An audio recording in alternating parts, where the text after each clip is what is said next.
7টি high paying skill যেগুলো আপনি student অবস্থায়, জব করা অবস্থায় বা বিজনেসের পাশাপাশি ইনকাম তৈরিতে ব্যবহার করতে পারেন। আমি লক্ষ্য করেছি এখনকার সময় স্টুডেন্টরা অনেক বেশি আন্ডার কনফিডেন্ট থাকে। তারা চিন্তা করে কেউ তাদের স্কিল সম্পর্কে বলে দিক যেগুলো তাদের লাইফস্টাইল পাল্টে দেবে। তারাও আসলে এই ধরনের কাজ করার জন্য প্রস্তুত থাকে। আজকে আমি আপনাদের সাথে এমন 7টি আন্ডাররেটেড স্কিল শেয়ার করব যেগুলো আপনি 1-2 মাসে শিখে আপনার ইনকামকে কয়েক গুণ বাড়িয়ে নিতে পারেন, আপনি যে পেশাতেই থাকেন না কেন। আসুন আমাদের মূল আলোচনায় চলে যাই। Skill number 1, prompt engineering. এমন কোন চাকরি আছে যার জন্য সান ফ্রান্সিসকো এর স্টার্টআপগুলো 2.5 কোটি টাকা স্যালারি দেওয়ার জন্য প্রস্তুত রয়েছে, আর ওই চাকরিতে সিরিয়াসলি টেক ব্যাকগ্রাউন্ডেরও কোনো প্রয়োজন নেই। সিরিয়াসলি, রিসেন্টলি ওপেন এআই এর GPT-4, মাইক্রোসফটের বিং এবং গুগলের বার্ড এআই, যেগুলো অল্প দিনের মধ্যে মিলিয়ন ফলোয়ার পেয়েছে। এই অবস্থায় সান ফ্রান্সিসকোর স্টার্টআপগুলো প্রম্পট ইঞ্জিনিয়ারিং এর জব বের করেছে, যার জন্য তারা 2.7 কোটি টাকা স্যালারি দিতে প্রস্তুত। যেন প্রথম যে স্কিলটি সেটি হচ্ছে প্রম্পট ইঞ্জিনিয়ারিং। আমাদের কিন্তু অনেক মানুষ এই শব্দটা প্রথমবার শুনছি, ভাবছেন এটা আবার কেমন কেরিয়ার। দেখুন, মিডজার্নি, চ্যাটজিপিটি কিংবা বার্ড এগুলো এমন কিছু যেখানে আমরা প্রম লিখে দেই এবং এই এআই গুলো সেই প্রমের হিসাবেই আমাদের কাজ করে দেয়। তো যা কিছু আমরা লিখে দেই, আমরা যে ইনস্ট্রাকশন দেই, একেই মূলত প্রম বলা হয়। যত ভালো আপনার প্রম হবে তত ভালো রেজাল্ট আপনি এখান থেকে পাবেন। উদাহরণ হিসেবে যদি আপনি মিডজার্নিতে লেখেন নাইকি শু অন স্ট্রিট, তবে আপনি একটা সিম্পল ফটোগ্রাফ পাবেন। কিন্তু যদি আপনি এটাতে সঠিক প্রম ব্যবহার করেন এবং লিখেন step into a cyber pack realm with advanced technology and street fashion collide, create a visual representation of a unique pair of Nike shoe in sporting element of high-tech gadget, holographic detail and bold eye-catching color, emphasize how this shoe care to be needs. এই ধরনের details লেখার মাধ্যমে আপনি কিছু অসাধারণ ছবি পাবেন। AI আসলে সবকিছু করতে পারে, কিন্তু তাকে দিয়ে করানোটাই হলো মূল বিষয়। এজন্য যদি আপনি ভালো প্রম লেখা শিখে যান, তবে আপনি আশ্চর্যজনক রেজাল্ট ক্রিয়েট করতে পারবেন এআই দিয়ে। এজন্য আসন্ন 10 বছরে প্রম্পট ইঞ্জিনিয়ারদের ভ্যালু স্কাই রকেট হতে যাচ্ছে। বর্তমানে একে ইন্ডাস্ট্রির হাইয়েস্ট জব মানা হয়। এটা শেখার জন্য আপনাকে নিজে থেকে উদ্যোগ নিতে হবে। আমাদের দেশে এত হাইটেক বিষয় নিয়ে আসলে কেউ আলোচনা করে না, আর শেখার তেমন সহজ কোনো মাধ্যম নেই। তবে আমাদের জেনারেশন জেড এর ছেলেপেলেরা এখন অনেক বেশি আধুনিক, যারা কেরিয়ার অপশন হিসাবে এই ধরনের স্কিল শেখার ক্ষমতা রাখে। Skill number 2, learn to be researchful. জোগাড় করতে শিখুন। আপনি লকডাউনের সময় অনলাইন কোচিং এর ক্ষমতা সম্পর্কে দেখেছেন। আপনার লাইফে বর্তমানে যে সমস্যাগুলো আছে সেগুলোকে ফিগার আউট করুন, জোড়াতালি দিন আর সমাধান বের করুন। আসলে দুনিয়াতে 2 ক্যাটাগরির মানুষ আছে। প্রথমত, যারা নিজের সমস্যার ব্যাপারে চিন্তা করে ডিপ্রেসড হয়ে যায়, লোকেদের বলে আমি লাইফে এটা অ্যাচিভ করতে পারিনি কারণ আমার কাছে রিসোর্স ছিল না। আর অনেক জুগারু মানুষ এমন আছে যারা নিজেদের প্রবলেমকে ব্রেকডাউন করে সমাধান খুঁজে বের করে আর নিজের গোল অ্যাচিভ করে নেয়। যদি আপনি আজকে ইউটিউব চ্যানেল স্টার্টিং এটা বলে না করেন যে আপনার কাছে ডিএসএলআর ক্যামেরা নেই, লাইট কিংবা মাইক নেই, তবে আপনার ঘরে এলইডি লাইট তো আছে, আপনার ফোনে ক্যামেরা তো আছে, আর ইয়ারফোনে মাইক তো আছে, সেগুলোর মাধ্যমে তো শুরু করতে পারতেন। ভিডিওতে কালার গ্রেডিং এবং রিডাকশন কিভাবে করে সেটা শিখুন। অনেক ইয়াং স্টুডেন্টরা অপরচুনিটি ছেড়ে দেয় এটা চিন্তা করে যে আমার কাছে স্কিল শেখার জন্য রিসোর্সেস নেই। দেখুন, যারা শেখার তারা সেলফ লার্নিং আর ফ্রি কোর্স থেকে শিখে অলরেডি সামনে এগিয়ে যায়। প্রবলেম সলভিং স্কিল এবং গ্রোথ মাইন্ডসেট একসাথে রিলেটেড। এজন্য আজকের দিনের কোম্পানিগুলো হায়ার করার সময় মানুষের প্রবলেম সলভিং স্কিলকে সফট স্কিল হিসাবে মনে করে। তারা এমন লোকেদের চাকরি দিতে চায় যারা কোম্পানির প্রবলেমকে সলভ করতে পারবে আর কোম্পানিকে সামনে এগিয়ে নিয়ে যেতে পারবে। এজন্য যদি আপনি কোনো জিনিসে আটকে থাকেন, তবে গুগল করুন, চ্যাটজিপিটিকে জিজ্ঞেস করুন, ইউটিউবে ভিডিও দেখুন, ফ্রেন্ডদের জিজ্ঞেস করুন এবং লাইফে সামনে এগোন, যা আপনাকে জব মার্কেটে অনেক বেশি ভ্যালুয়েবল বানাবে। Skill number 3, the art of cold emailing. যদি আপনি কোনো এইচআর থেকে রিপ্লাই চান, ইমেল কপিরাইটিং করে কামাতে চান, কিংবা আপনার পডকাস্টের জন্য সেলিব্রিটিদের ইনভাইট করতে চান, তবে এই প্রতিটি জিনিসে কোল্ড ইমেইলিং কাজে আসে। এটা একটা ছোট ইম্পর্টেন্ট স্কিল যা অনেক মানুষ জানে না। তারা শুধু ভাবতে থাকে আমাদের তো এত অপরচুনিটি হাতেই আসে না, বাকিরা কিভাবে পায়। আজকে আমি আপনাদের কোল্ড ইমেইলিং এর ইফেক্টিভ স্কিল সম্পর্কে বলবো।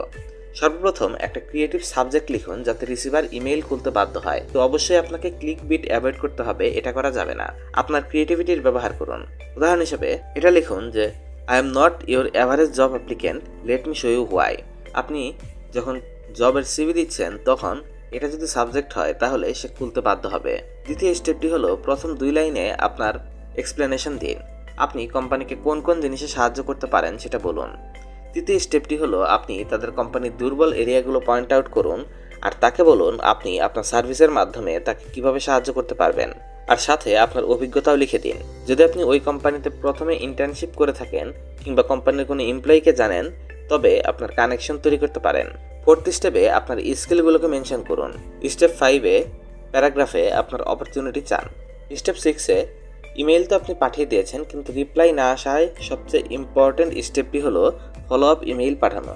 প্রথম ইমেইল পাঠানোর 3 দিন পর আপনি ফলো আপ মেইল লিখতে পারেন। এরপর 1 সপ্তাহ পরে দ্বিতীয়বার পাঠাতে হবে। এভাবে আপনি ফলো আপ করতে পারেন যতক্ষণ না আপনি রিপ্লাই পান। ফলো আপ করা একটা রিয়েল গেম চেঞ্জার স্টেপ, এজন্য একে ভুলবেন না। অনেক মানুষ কথা বলায় ইম্পালসিভ পার্সোনালিটি থাকার পরও কনফিডেন্ট লো থাকে। এজন্য আমাদের 4 নম্বর স্কিলটি হলো স্কিল নাম্বার 4, পাবলিক স্পিকিং।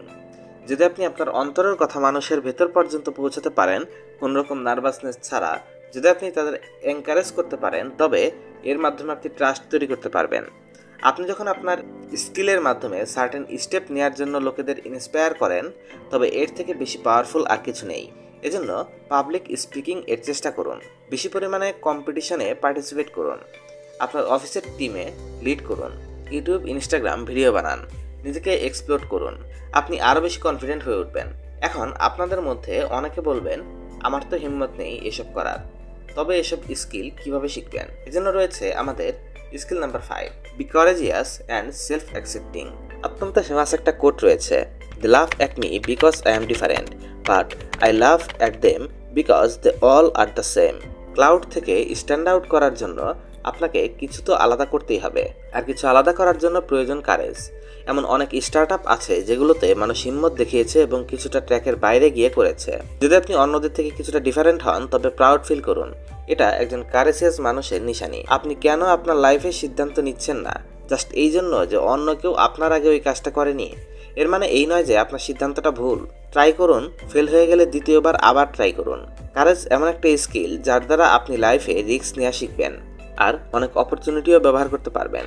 যদি আমি আজকে কোনো টেক কোম্পানির জন্য কাজ করতাম, তবে এতটা ফুলফিল অনুভব করতাম না। আমি যদি ফুল টাইম ইউটিউব করার ব্যাপারে কারেজিয়াস স্টেপ না তুলতাম, তবে হয়তোবা আমি আজকে এতটা খুশি থাকতাম না। কারেজ আপনার জন্য মাল্টিপল দরজা খুলে দেয়। যদি আপনিও কারেজিয়াস হতে চান, তবে আপনার কেরিয়ারের বেস্ট পারফরমেন্স দিতে শুরু করবেন। যদি আমাকে পেছনে টানা লোকজন নিজেদের কেরিয়ারে কিছু করার ক্ষমতা না রাখে, তবে আমিও তাদের কাজে ইন্টারেস্টেড নই। আপনি কারেজিয়াস এবং কনফিডেন্ট ফিল করার জন্য 2টা বই পড়তে পারেন। প্রথমটি হলো the 7 habit of highly effective people, আর দ্বিতীয়টা হলো থিঙ্ক অ্যান্ড গ্রো রিচ। যদি আপনার মধ্যে কারেজ থাকে কিন্তু ক্রিয়েটিভিটি না থাকে, তবে গ্রোথ হবে না। এজন্য আমরা কথা বলবো আমাদের স্কিল নাম্বার 6 নিয়ে। Skill number 6, creativity. ক্রিয়েটিভিটিতে 3টা স্টেপ থাকে। প্রথমটি হলো অবজার্ভ, দ্বিতীয়ত লার্ন এবং তৃতীয়ত ডিফারেন্সিয়েট। উদাহরণ হিসেবে, যদি আমি একজন ডাটা অ্যানালিস্ট হতে চাই, তবে সর্বপ্রথম আমি অবজার্ভ করব কারা কারা এই ফিল্ডে অলরেডি হাই পেইং জব করছে। এজন্য আমি লিঙ্কডইনে সার্চ করতে পারি, ইউটিউবে ইন্টারভিউ দেখতে পারি। এরপর আমি শিখব তারা এমন কি করেছে যা তাদের সাকসেস এনে দিয়েছে। লিঙ্কডইনে আমি তাদের এডুকেশনাল ব্যাকগ্রাউন্ড দেখব, তারা কোথায় কাজ করেছে, এসব কিছু দেখে শিখতে পারবো। আর সর্বশেষ আমি এটা ডিফারেন্সিয়েট করতে পারি এমন কি আছে যা আমি তাদের থেকে আলাদা করতে পারি। উদাহরণ হিসেবে, কেউ যদি পাইথন প্রোগ্রামিং ল্যাঙ্গুয়েজ শিখে থাকে, তবে আপনি ভাবতে পারেন মার্কেটে পাইথন বেশি পপুলার। দেখুন, আপনি কারো ভুল থেকে শিখুন কিংবা সঠিক কদম নিয়ে শিখুন, যখন আপনি আপনার লাইফে সেগুলো অ্যাপ্লাই করেন, তখন আপনার ক্রিয়েটিভ মাইন্ডসেট অনেক বেশি অ্যাক্টিভ থাকে। ক্রিয়েটিভিটির উপর টম কেলির একটা অসাধারণ বই রয়েছে। বইটির title creative confidence. Skill number 7, build your own personal brand. এই স্কিলটি সম্পর্কে আমিও মাত্র কয়েক বছর আগেই জানতে পেরেছি। আজ থেকে 10 বছর আগে আপনার সোশ্যাল মিডিয়ার প্রোফাইলটা শুধু একটা ফ্রেন্ড বানানোর জন্য কাজে আসতো। আজকে আপনি আপনার অনলাইন অ্যাকাউন্টের মাধ্যমে পেইং ক্লায়েন্ট নিতে পারেন। এখন আমি আপনাকে ইনফ্লুয়েন্সার হতে বলছি না, কিন্তু একটা প্রফেশনাল লুকিং অনলাইন প্রোফাইল থাকা মাস্ট। এতে আপনি আপনার ফিল্ডে এক্সপার্ট হিসেবে নিজেকে প্রেজেন্ট করছেন। আপনার কাজকে মূল্যায়ন করা হয়, আর মানুষ আপনাকে আপনার মাধ্যমে, আপনার কাজের মাধ্যমে, আপনার চেহারার মাধ্যমে আপনাকে চিনতে পারে। সর্বপ্রথম আপনার প্ল্যাটফর্ম চয়েস করেন। Basically Instagram, YouTube, Facebook, Twitter এবং লিঙ্কডইনের মতো জায়গায় মানুষ বেশি অ্যাক্টিভ থাকে। আপনার প্রোফাইলকে এসইও অপটিমাইজ করুন, সবসময় আপডেটেড রাখুন এবং আপনার কাজগুলোকে মানুষের সামনে দেখান। এমন কন্টেন্টের স্ট্র্যাটেজি তৈরি করুন যাতে আপনার অডিয়েন্সরা কিছু ভালো পায়। তাদের কমেন্টস রিপ্লাই করুন এবং একটা স্ট্রং সোশ্যাল নেটওয়ার্ক তৈরি করুন। এতে আপনার ব্র্যান্ড ভ্যালু তৈরি হবে। যদি আপনি একজন কন্টেন্ট রাইটার হন, তবে আপনি এখানে আপনার নলেজগুলোকে অন্যদের সাথে শেয়ার করতে পারেন। তাদের টিপস দিতে পারেন। এর মাধ্যমে আপনি ফলোয়ার তো পাবেনই, সাথে সাথে হাই পেইং ক্লায়েন্ট পাবেন। যদি আপনি এই স্কিল শিখে নেন তবে আপনি মাল্টিপল উপায়ে টাকা কামাতে পারবেন। প্রথমত, আপনি সোশ্যাল মিডিয়ায় প্রমোশন করতে পারেন। দ্বিতীয়ত, আপনি ক্লায়েন্টদের সাথে কাজ করতে পারেন, মানে ফ্রিল্যান্সিং। তৃতীয়ত, কনসাল্টিং সার্ভিস দিতে পারেন। চতুর্থত, ডিজিটাল কোর্স বিক্রি করতে পারেন। এগুলো ছিল এমন 7টি হাই ভ্যালু স্কিল যেগুলো বর্তমান জামানার প্রতিটি স্টুডেন্টদের এখন থেকে শেখা উচিত।